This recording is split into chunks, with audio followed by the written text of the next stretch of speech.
SEMA 2010 with Mark from Hedman Performance Group. And today he's going to tell me a little bit about a Chevy Blazer engine swap kit. Mark? How you doing? Nice to meet you, Lindsay. This here behind me is our brand new swap in a box kit, and this fits a four-wheel drive version of the S10, S15, Blazer, Sonoma, basically that whole family of trucks. This kit takes into consideration all the main items that can come into play when you're doing an engine swap like this, the S10. And that would be your headers, the oil pan, and motor mounts. And what we've done, we've designed all these three together so they work together. It'll fit basically a small block Chevy, 1955 to 78 Chevy.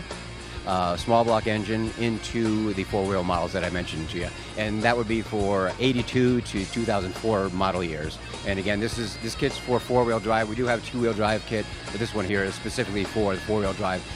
Now the oil pan is the only thing that limits the engine that you can use, because it will only fit a 1955 to 78, the earlier Gen 1 type of small block Chevy.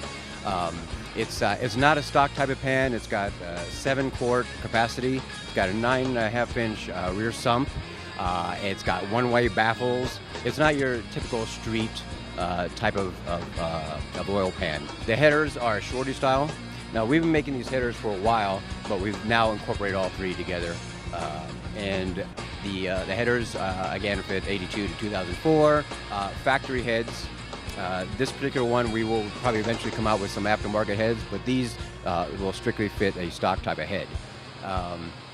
It will bolt into any of these vehicles that were originally set up with a 2.2, 2.8, or 4.3 liter engine. And for the most part, there's no adjustments needed to be made, no drilling, except for a 4 liter. There's a possibility on some vehicles that the holes don't line up, so you need to do some drilling, but for the most part, it's okay. They have a 1.5-inch Mandrel bend tube. Everything we have is all Mandrel bend for maximum flow. They have a 2.5-inch ball and socket, which doesn't use a gasket.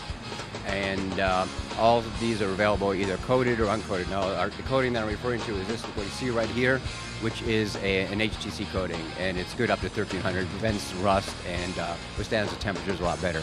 The last item on the list is the mounts, and we manufacture those at a 3/8 steel plate. They come with a steel rubber mount, all grade 8 hardware, and it bolts into the stock location, and basically no drilling or welding is required, except for some 4-cylinder engines that may need some drilling done. Thank you so much, Mark. For more products and for this engine swap kit, check out HedmanPerformanceGroup.com.